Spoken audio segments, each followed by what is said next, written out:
Un nouveau départ entre les journalistes culturels de Parakou et la direction du Fonds des Arts et de la Culture. Le directeur général du FAC, Gilbert Déoumalé, et certains de ses administrateurs sont à Parakou ce dimanche 1er mars 2020.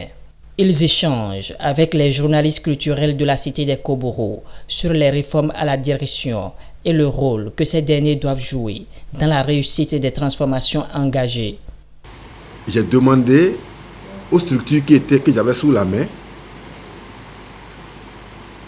de m'inviter tous les journalistes culturels, toutes tendances confondues. Pour deux raisons. La première raison, moi j'ai besoin de donner une visibilité à ce que l'État fait dans le secteur. Des activités sont financées depuis des années, mais n'ont pas d'impact. Et on a l'impression que l'État ne fait rien dans le secteur. Et il se fait que c'est les journalistes qui peuvent accompagner ces actions-là sur le terrain pour leur donner l'impact attendu. Je ne demande à aucun journaliste de venir caresser tout ce que nous faisons dans le sens des poils, non, mais de dire ce qui est, parce que je sais que nous allons faire ce qui est bien. Donc il n'est pas question de corrompre les journalistes. Il n'est pas question de les canaliser dans leur élan d'analyse, non, plutôt leur permettre de déclore leurs compétences. Parce que nous savons que ce que nous voulons faire est salvateur. C'est à partir de ce qu'on fait dans le secteur que le gouvernement sera jugé à la fin. Donc, il fallait donner une visibilité. J'ai dit, mais il faut alors que je parle avec des journalistes. Aujourd'hui, nous avons à la tête de notre pays un chef d'État qui pense fermement, et il a démontré à travers le PAG que le domaine de la culture et du tourisme sont des chantiers inexploités, mais très riches, avec une richesse inépuisable. Lorsque ces deux domaines sont intelligemment exploités, ça pourra créer de la richesse, une plus-value. C'est pour cela qu'ils pensent faire du tourisme et de la culture, comme je l'ai dit hier, le deuxième levier du développement socio-économique après l'agriculture. Désormais, il n'est plus question que les artistes, acteurs culturels et promoteurs viennent déposer des dossiers au fond, tous azimuts, pour en attendre un accompagnement. D'ailleurs, on ne finance plus, mais on accompagne.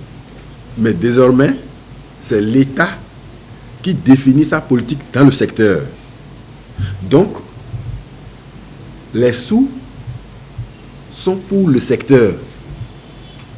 C'est de l'argent pour le secteur et non pour les artistes. Parce que les artistes n'ont pas cotisé. Mais si on met de l'argent pour le secteur, il y a des gens qui animent la vie du secteur.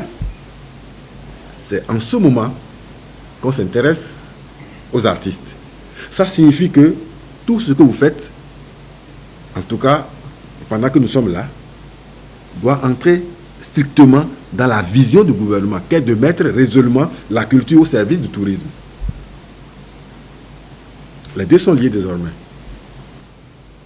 Comme ça, l'État, à travers le Fonds des Arts et de la Culture, va attaquer désormais les médias pour la promotion. Et c'est là qu'on vous attend. Vous savez bien la force de la publicité, vous savez. Ce n'est pas moi. Ce n'est pas Sulbas, un guitariste qui ira faire la promotion. C'est vous. Donc vous voyez que c'est toute une chaîne. Et nous n'avons plus le choix. On est obligé de travailler ensemble. Les journalistes culturels sont des artistes aussi. Ils sont concernés par ce qui se fait. Ne vous considérez pas comme étant journaliste, donc ça ne vous concerne pas, non. C'est une erreur. Vous faites partie des acteurs clés. Je l'ai dit, la star, ça se fabrique. Et les forgerons, c'est vous. Donc, vous faites partie des acteurs clés. Et comme tel, vous avez des droits, des devoirs, donc des obligations.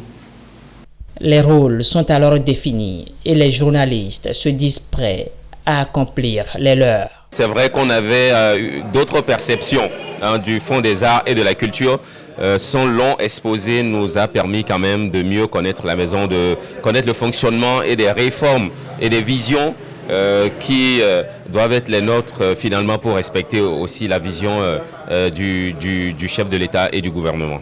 Cette séance m'a permis de mieux comprendre l'engagement du DEFAC pour promouvoir l'art et la culture au Bénin. Et je pense que c'est le moment à tous les journalistes culturels et les acteurs culturels également de l'accompagner dans sa vision pour la promotion de l'art et de la culture au Bénin.